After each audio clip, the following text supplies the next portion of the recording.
cara memfollow up marketing. Nah, teknik cara memfollow up atau cara memfollow up penjualan adalah sebuah alternatif teknik, terutama ketika kita mengalami frustasi ketika banyak pembeli yang sudah berminat tetapi tidak berujung closing. Nah, teknik ini perlu teman-teman kuasai, terutama ketika teman-teman mempersiapkan proses WhatsApp marketing. Nah, kenapa follow up itu menjadi satu hal yang penting? Yuk kita mulai dari bahasan yang pertama. Apa itu follow up? Follow up adalah satu tindakan untuk mengingatkan prospek atau calon pembeli atau calon buyer yang berminat dengan produk kita atau produk Anda tetapi masih belum menghasilkan transaksi atau belum membuat transaksi atau belum transfer ke rekening kita. Itu adalah follow up. Nah, mengapa proses follow up penting? Tujuannya adalah agar kita segera mendapatkan jawaban pasti. Karena paling gak enak itu adalah di PHP, benar gak?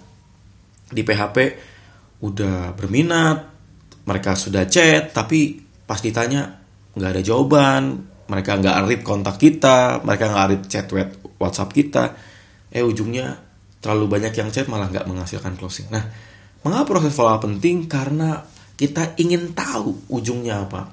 Lebih baik mereka menjawab tidak daripada kita tidak ada kepastian. Ya kayak orang pacaran aja ya. Lebih baik jawab enggak daripada ujungnya adalah digantungin atau di PHP. Bener gak? Nah, poin ini penting untuk selling juga.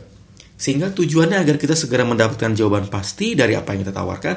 Dan tentunya menghasilkan transaksi atau sales atau menghasilkan transferan. Itu poin pentingnya, menggunakan proses follow up. Nah, tips follow up. Dalam melakukan langkah follow up, langkah penting dan tips yang perlu teman-teman awali adalah buang perasaan gak enak. Buang perasaan, saya gak enakan nih ke calon prospek. Enggak, itu gak boleh. Kenapa? Sebab perasaan seperti itu membuat kita jadi males untuk melakukan langkah berikutnya atau langkah follow up.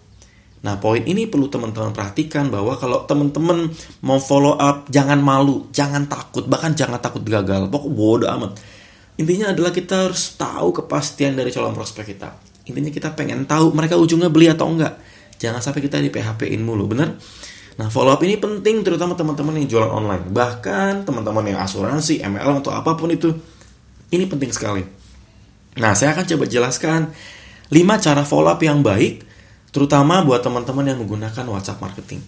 Oke, ada 5 poin yang teman-teman bisa coba terapkan. Yang pertama, menggunakan nama. Sapa menggunakan nama calon buyer kita. Yang kedua, ingatkan promo yang kita berikan, atau promo yang ada, atau promo yang sedang berlangsung atau berlaku. Yang ketiga, gunakan japri via WhatsApp. Yang keempat, persiapkan jeda waktu. Yang kelima, gunakan teknik closing. Nah, kita bahas satu persatu ya. Yang pertama, sapa menggunakan nama dari calon buyer atau calon pembeli. Kenapa? Karena penggunaan nama lebih personal, lebih intimate, lebih personal approach untuk meningkatkan potensi closing lebih besar dibanding kita hanya tanpa menggunakan nama. Orang lebih suka disapa nama karena lebih dekat, approachingnya lebih personal.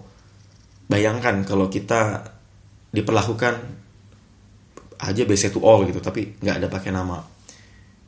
Itu jadi seakan jauh seperti cold market gitu. Nah, penting sekali ketika teman-teman mau follow up, teman-teman perlu menyapa menggunakan nama. Ini poin penting. Yang pertama. Yang kedua adalah ingatan promo yang ada. Banyak promo yang bisa kita lakukan di materi-materi berikutnya, dan sebelumnya teman-teman bisa melihat beberapa contoh yang kami lakukan. Promo perlu diingatkan untuk memperbesar terjadinya closing. Kenapa? Karena seringkali pembeli closing jika ada promo. Mas, kalau nggak ada promo gimana? Nggak masalah. Tetapi kalau teman-teman lagi ada promo, misalnya promo free ongkir, promo diskon, apapun, ingatkan promo itu. Tujuannya adalah potensi closing bisa jauh lebih besar dibanding teman-teman tidak menggunakan promo atau tidak mengingatkan promo. Sehingga orang-orang, mumpung ada promo nih, mumpung ada diskon nih, mumpung ada free ongkir nih. Kebayang? Itu perlu kita ingatkan sehingga konsumen nggak lupa. Konsumen bisa teringatkan, reminder kenapa mereka harus melakukan transaksi. Itu poin kedua. Oke, berikutnya poin 3. Gunakan japri WhatsApp. Oke, poin penting di sini adalah jangan menggunakan broadcast untuk proses follow up. Kenapa? Karena broadcast via WhatsApp untuk memfollow up itu konversi rate-nya rendah. Orang jadi tidak personal seperti berhubungan dengan poin pertama tadi. Nah, proses japrian via WhatsApp itu perlu kita lakukan satu persatu. Memang manual, tetapi lebih baik manual tapi konversi rate-nya besar dibanding teman-teman gak manual, maunya automatically share to all tapi malah nihil, gak ada yang closing. Maka, sebaiknya gunakan proses japri WhatsApp agar hasil lebih efektif. Berikutnya, jeda waktu follow up. Jeda waktu usahakan maksimal 3-5 hari, jangan kelamaan. Karena kalau teman-teman kelamaan nanti hasilnya malah rendah. Kenapa? Mereka udah lupa, atau makan mereka udah ditikung, mereka sudah diambil oleh produsen yang lain atau penjual yang lain. Dan ingatkan minimal 3 kali. Jangan cuma sekali, karena seringkali ketika sekali kita hanya mereminding, mungkin dia lagi di jalan, mereka lagi nggak aktif WhatsApp-nya, kuota lagi habis, WhatsApp lagi nggak dibuka. Jadi minimal 3 kali. Ujungnya sampai kapan Mas Hermas? Sampai ada reply. Sampai mereka memastikan beli atau tidak.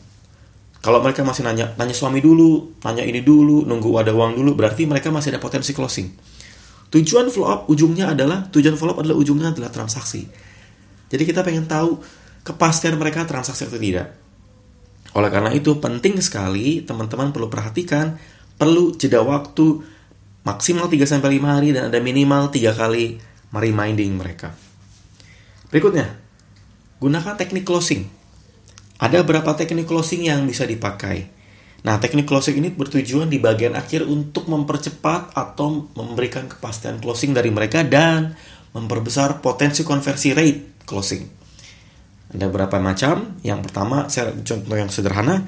Yang pertama adalah teknik pilihan. Teknik pilihan ini adalah membuat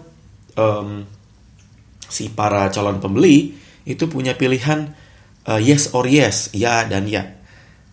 Jadi kita tidak memberikan pilihan yes or no. Misalnya, jadi transfer apa enggak, jadi beli atau enggak. Nah, itu cara yang salah. Yang benar adalah ingin menggunakan BCA atau Mandiri, Pak. Rencananya ingin beli 1 atau 2. Rencana ingin produk yang A atau yang B. Kebayang ya? Teknik pilihan ini penting untuk teman-teman perhatikan, terutama ketika teman-teman nanti pada saat memfollow up calon pembeli. Berikutnya teknik FEAR. Teknik FEAR sebenarnya adalah mirip seperti headline FEAR, tapi tujuannya membuat mereka memperbesar fairness untuk memperbesar closing. Contoh, selamat siang Bu. Di chat WhatsApp ya, karena promo akan ditutup, rencananya mau beli saat promo atau harga normal. Sambil diinfo, harga promo segini, harga normal segini. Harga normalnya coret berapa harga promonya. Tujuannya reminder mereka, para pembeli reminding supaya mereka akhirnya menghasilkan closing atau mereka transfer ke rekening kita. Nah, tujuan follow up ini di bagian teknik closing adalah membuat mereka pilihan untuk tidak closingnya jadi lebih sedikit, lebih minim, sehingga closing lebih besar. Nah, follow up ini, beberapa contoh ini saya dorong teman-teman untuk mempraktekkan di WhatsApp, terutama ketika japri, terutama ketika teman-teman di PHP, dan saya berharap ketika teman-teman praktek, hasil closing teman-teman lebih besar. Kebayang ya? Nah, saya mendorong teman-teman mempraktekkan file ini, dan saya berdoa, dan saya mendukung teman-teman dan mendorong supaya teman-teman nanti konsisten, dan tidak hanya teman-teman yang menerapkan. Kalau teman-teman punya tim, teman-teman perlu menjelaskan dan mengajarkan poin ini. Semoga bermanfaat. Yuk kita praktek.